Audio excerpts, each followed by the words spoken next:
Hello, good morning. நான் doctor Archuna. லைவுக்கு வந்திருக்கிறதுக்கு there are two reasons லைவுக்கு வந்திருக்கேன். ஒன்று வந்து கிருஷ்ணா தானா கிருஷ்ணான்னு சொல்லப்படுற அண்ணா ஒரு ஆளுக்கு வந்து ஜாழ்ப்பாணம் போதனா வைத்தியசாலையில் நடந்த விஷயம் சம்பந்தமாக உண்டு. ரெண்டாவது அந்த என்னுடைய பேரை மற்றது ஹாஸ்பிட்டல் இஷ்யூஸ் வந்து ஒரு பேப்பரில் வந்திருக்கு. அது சம்மந்தமாக வந்து ஒரு கிளியரான ஒரு இன்ஃபர்மேஷனோட கொடுக்கறதுக்கு வந்திருக்கேன். முதலாவது கிருஷ்ணா நாண்ட பிரச்சனையை பார்ப்போம். சம்பந்தப்பட்ட ஒரு சுதந்திர ஊடகவியலாளர் வந்து தனது நோய் காரணிகளுக்காக வந்து முல்லைத்தீவு வைத்தியசாலையில் அனுமதிக்கப்பட்டு பிறகு மேலதிக சிகிச்சைக்காக வந்து முல்லைத்தீவு வைத்தியசாலையில் சட்ட வைத்திய அதிகாரிகளை பார்க்கப்பட்டு அவருடைய சகல ட்ரீட்மெண்ட்ஸ் சம்பந்தமான விஷயங்கள், அதாவது மெடிக்கோ-லீகல் இஷ்யூஸ் வந்து ஃபுல்லாகவே பார்க்கப்பட்டிருக்கு. டாக்டர் வாசுதேவா என்ற ஒரு கன்சல்டன்ட் ஜிஎம்ஓவால் இஸ் அ நைஸ் பர்சன். அதற்கு பிறகு அவர் போதனா வைத்தியசாலைக்கு போய் அங்கே டாக்டர் ரவிராஜ் சரோட கழிச்சு அவர்கிட்ட பேஷண்ட்டாக இருக்கிறார். அந்த டைமில் அவருக்கு நடந்த விஷயங்கள் வந்து நான் ஒன்றுண்டா பார்த்துட்ருக்கேன், கேட்டுட்ருக்கேன். It's completely against medical ethics. அதாவது வந்து நாங்கள் மெடிக்கல் எதிக்ஸ் என்று சொல்கிறோம் வந்து நாங்கள் எங்களோட பேஷண்ட்ஸுக்கு ட்ரீட் பண்ணிக்கல, எங்களோட தனிப்பட்ட விஷயங்கள் வந்து பேஷண்ட்ஸ்கிட்ட வந்து கதைக்க இயலாது. உதாரணத்துக்கு சும்மா எடுப்போம்னு சொன்னால், பக்கத்து வீட்டில் நான் ஒரு ஹாஸ்பிட்டலில் ஒர்க் பண்ணுறேன். பக்கத்து வீட்டில் வேலை செய்கிற ஒரு தம்பியோரால் வந்திருக்கிறார் ஹாஸ்பிட்டலுக்கு. எனக்கும் அவருக்கும் வேலிச்சண்டை. அந்த வேலிச்சண்டையை வந்து ஹாஸ்பிட்டலில் ட்ரீட்மெண்ட் செய்யல நாங்கள் பார்க்க இயலாது. ஸோ அதை வந்து நாங்கள் ஸ்ரீலங்கா மெடிக்கல் கவுன்சிலில் வந்து நாங்கள் கம்ப்ளைண்ட் பண்ணலாம். அதை சொல்கிறது டாக்டர் பேஷண்ட் ரிலேஷன்ஷிப்னு சொல்லி அதை சொல்கிறது பேஷண்ட்ஸ் அபேண்டன்மெண்ட். அதாவது வந்து பேஷண்ட்ஸ் அண்ட் டாக்டர் பேஷண்ட் ரிலேஷன்ஷிப்பை வந்து எப்போ ஒரு டாக்டரோ அல்லது ஒரு வைத்தியசாலை பணிப்பாளரோ நிப்பாட்டினமெல்லாம் உடைக்கினமென்று சொன்னால், அதாவது வந்து நாங்கள் இது ப்ரைவேட் இன்ஸ்டியூஷனில் தான், Sri Lankan government institution. Northern province Jaffna is the biggest hospital, Jaffna teaching hospital. So அங்கே டாக்டர் சத்தியமூர்த்தி அவர்கள் வந்து ஒரு பேஷண்ட்டை கூப்பிட்டு, நீதானே என்னை பற்றி எழுதியிருக்கிறாய் ஃபேஸ்புக்கில் என்று சொல்லி விரட்டினது. அது சம்மந்தமாக ரெக்கார்டிங் எல்லாமே இருக்குது. அது சம்மந்தமாக போலீஸில் 2 பக்கமே முறைப்பாடு செய்திருக்கணும். அது வந்து ஒரு மெடிக்கல் எதிக்ஸுக்கு வந்து முரணானது. அது சம்பந்தமான கம்ப்ளைண்ட் வந்து ஸ்ரீலங்கா மெடிக்கல் கவுன்சிலில் பதிவு செய்யப்படுமா இருந்தால், I trust that's an independent institution where but that has influence. அதையும் சொல்கிறேன். டாக்டர் லால் பெனாப்பட்டிய என்று சொல்லப்படுகின்ற DDG MS1, deputy director general MS1 வந்து ஸ்ரீலங்கா மெடிக்கல் கவுன்சிலுன்ற எக்ஸிக்யூட்டிவ் கமிட்டி எலெக்ஷனில் நிற்கல ஜிஎம் டாக்டர்ஸ் மட்டும்தான் ஓட் பண்ணுறது. அதுக்கு ஜிஎம்ஓயின் 8 கேண்டிடேட்டால் ஒன்றால் தான் நின்றவர். அதுக்குரிய கேண்டிடேட்ஸி ப்ரோச்சர்ஸ், அட்வர்டைஸ்மெண்ட் எல்லாமே ஆன்லைனில் இருக்குது. ஸோ ஸ்ரீலங்கா மெடிக்கல் கவுன்சிலில் ஒரு இண்டிபெண்டான கவுன்சிலான்றது சம்பந்தமாகவும் டவுட் எனக்கு இருக்குது. Provided that's influence by the GMOA. அது ஜிஎம்ஓ வந்து இன்ஃப்ளூயன்ஸ் பண்ணி கொண்டு இருக்குது. Anyway, still we have a hope. That's a high institution to look after the medical professional, which is a noble profession. தமிழில் சொல்கிறேன்னு சொன்னால், ஸ்ரீலங்கா மெடிக்கல் கவுன்சில் தான் எங்கண்ட ஒரு டாக்டர்ஸுடைய எத்திக்ஸ், கண்டாக்ட், பிஹேவியர்ஸ் எல்லாத்தையும் மானிட்டர் பண்ணுற ஒரே ஒரு இன்ஸ்டிடியூஷன். வேற நாங்கள் ஸ்ரீலங்கா மெடிக்கல் கவுன்சிலில் ஒரு கம்ப்ளைண்ட் உண்டு, எனக்கு எதிராக நீங்கள் பண்ணினா கூட they will inquire about it. But நான் 1-2 கம்ப்ளைண்ட் பண்ணியிருக்கிறேன், அதை இன்க்வயர் பண்ண மாதிரி தெரியலை. நாங்கள் பார்ப்போம் மாறுதுடா. டாக்டர் சந்தநாயக்கன்னு சொல்லி ஒரு ஆள் வந்து எனக்கு first time appointment 2024/6 and appointment கிடைக்கிறது முதல் நாள் 6/5 அல்லது 6 நினைக்கிறேன். எனக்கு கேண்டீனில் வச்சு தாறுமாறாக பேசினவர். It's a professional misconduct. அதுக்கு கம்ப்ளைண்ட் பண்ணி நான் SLMCயில் இந்த வரைக்கும் SLMCயில் அப்படி ஒரு இன்கொயரி நடந்ததா எனக்கு இன்ஃபார்ம் பண்ணப்படையில இன் ரைட்டிங்கில். So that's again questionable. We will think about it. Sri Lanka medical கவுன்சிலில் நாங்கள் பார்ப்போம். பட் இப்போ டாக்டர் சத்தியமூர்த்தி வந்து ஒரு பேஷண்ட்டை கூட்டிக்கொண்டு ரூமில் போட்டு தன் ஆஃபீஸில் நீதானே எனக்கு எதிராக கம்ப்ளைண்ட் எழுதியிருக்கிறாய், நீதானே அர்ச்சுனாண்ட ஆளா என்றால் வடக்கு கிழக்கே அர்ச்சுனாண்ட ஆளான்றது விளங்காட்டி I am so I feel very pathetic regarding Dr. Satyamurthy's act. ஒரு பேஷண்ட் ஈவன் என்னை பற்றி கூடாமல் எழுதுகிற யாராவது கூட நான் இங்கே டாக்டராக வேலைக்கு வந்தால் முதல் வேலை எல்லாத்தையுமே துறந்து நான் ஒரு பேஷண்டாக அவரை பார்த்து ஒரு அதாவது இந்த பர்சனல் ஒப்பீனியன்ஸ், இந்த பர்சனல் பிலீஃப்ஸ், இந்த பர்சனல் இஷ்யூஸ் வந்து ஒரு பேஷண்ட் ஹாஸ்பிட்டலுக்கு வரைக்கல நான் அதை காட்ட மாட்டேன்.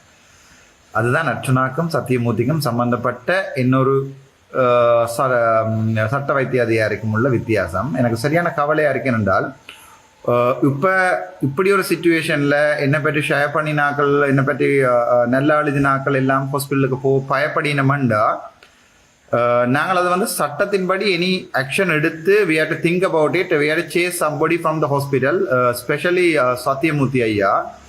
அவர் தண்ட தான் அரசியலுக்கு வாரத்துக்காகவும் மற்றது என்ன வடிவா சொல்லணும்னு சொன்னால், தனக்கு ஒரு ஆள் கூடாமல் எழுதிட்டு இறந்ததுக்காண்டு ஹாஸ்பிட்டலில் வந்த பேஷண்ட் ஸ்டில் பீயிங் அட்மிட்டட் இன் த வார்ட் கூப்பிட்டு விரட்டி எங்கே எழுதின காட்டு பாப்பம் அண்டு எழுதினது கதைச்சதுகள் எல்லாம் வந்து ப்ரொஃபஷனல் மிஸ்கண்டக்டுக்குள்ள SLMC ஆக்ஷன் எடுக்க வேணும்.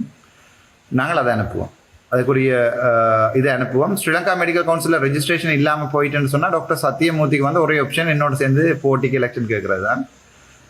ஏனென்றால் அதுக்கு பிறகு அவர் கச்சாந்தான் விற்க வேண்டி வரும்.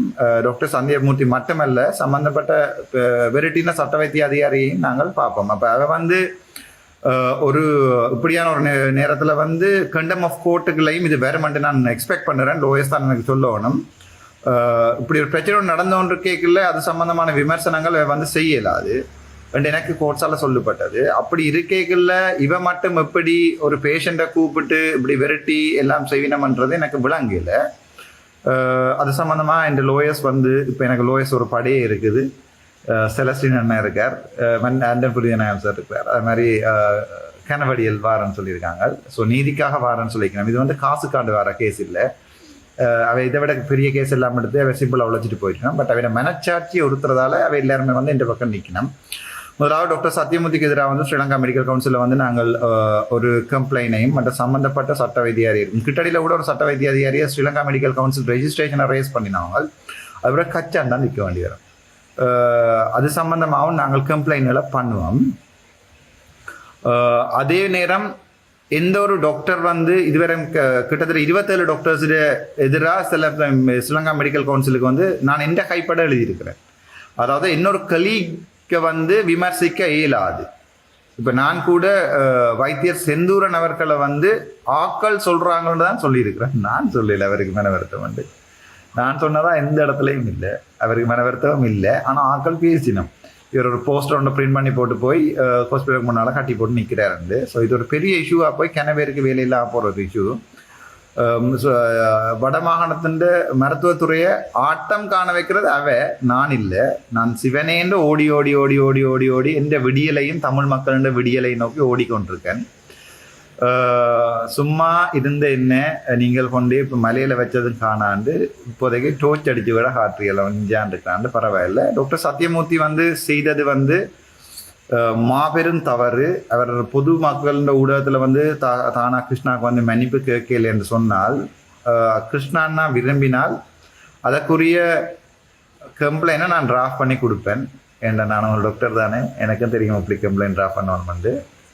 Sri Lanka medical council will servers, அதாவது தமிழில் சொல்கிறாண்டால் ஒரு இண்டிபெண்ட் கவுன்சிலாக சர்வ் பண்ணுமென்று நான் எதிர்பார்க்குறேன். அந்த டைமில் வந்து டாக்டர் சத்தியமூர்த்தி மஸ்ட் செல் ஐஸ்கிரீம். ஏனென்றால் அவர் செய்திருக்கிற வந்து சரியான பிள்ளையான விஷயம். அது சம்மந்தப்பட்ட ரெக்கார்டிங் எல்லாம் வச்சிருக்கிற அதை பெண் மாட்டேலாது. அதை விட சம்பந்தப்பட்ட சத்திய வைத்திய அதிகாரி எனக்கு பேசக்கையும் கூட நான் வைத்தியமூர்த்தி டாக்டர் சத்தியமூர்த்திக்கு நான் கால் பண்ணி, சார் எனக்கு இப்படி பேசினா ஆக்ஷன் எடுங்கன்னு சொன்னேன். அதுக்கு முன்ன வரைக்கும் ஆக்ஷன் எடுக்கல. ஸோ அது சம்மந்தமான ரெக்கார்டிங்கும் இருக்குது, அடுத்த லைவில் போட்டு காட்டுறேன். இது முதலாவது பிரச்சனை. இனிமேல் டாக்டர்ஸ் வந்து இன்னொரு கலீக்கு விமர்சிக்கிறதோ அல்லது ஒரு பப்ளிக் வந்து ஒரு டாக்டர்ஸை விமர்சிக்கிறதோ எங்களோட சுகாதாரத்துறையை வந்து பாரிய அளவில் பாதிக்கும்னு நான் நினைக்கிறேன். எந்த பப்ளிக் அவை செய்ய மாட்டேன். நீங்கள் அடிக்கிறபடியாக அவன் திருப்பி அடிக்கிறாங்களா, அவ்வளோதான். எந்த பப்ளிக் அப்படி செய்ய மாட்டோம். பட் டாக்டர்ஸும் நிப்பாட்டுறது ஒரு சமாதான உடன்படிக்கைக்கு நாங்கள் வந்து ஒரு டேபிளில் இருந்து கதைச்சு எத்தனையோ கடவுள் மாதிரியான தெய்வ மாதிரியான ஆக்கள் இருக்கணும் ஹாஸ்பிட்டலில். அவைக்கு முன்னால் ஒரு ஆர்பிட்ரேஷன், அதாவது இந்த மேடம் மேர், இந்த சார் மேர், பிரேமகிருஷ்ணா சார் இருக்கலாம், ரவிராஜ் சாராக இருக்கலாம், கோபி அண்ணாவாக இருக்கலாம், சர்ஜரி ஓதோபெடி சர்ஜரி குமணன் சாராக இருக்கலாம், கீதாஞ்சலி மேடமாக இருக்கலாம், எல்லாரையுமே கூப்பிட்டு நான் நினைக்கிறேன் இது ஒரு ப்ரொஃபஷனலாக இந்த இஷ்யூஸை வந்து ஃபினிஷ் பண்ணுறது பெட்டர். இம்ப்ரொஃபஷனலாக நீங்கள் பிஹேவ் பண்ண போகிறீங்கன்னு சொன்னால் அர்ச்சனா அதுக்கும் ரெடி. நான் எப்போவோ துறந்துட்டேன். தமிழ் மக்களுக்காண்ட என் எம்பிபிஎஸ்ஸையும் கொடுத்து, என் எம்எஸ்சி மெடிக்கல் அட்மினிஸ்ட்ரேஷனையும் கொடுத்து, என் லைஃபையும் கொடுத்து ஜெயிலுக்கும் போயிட்டு வந்துட்டேன்.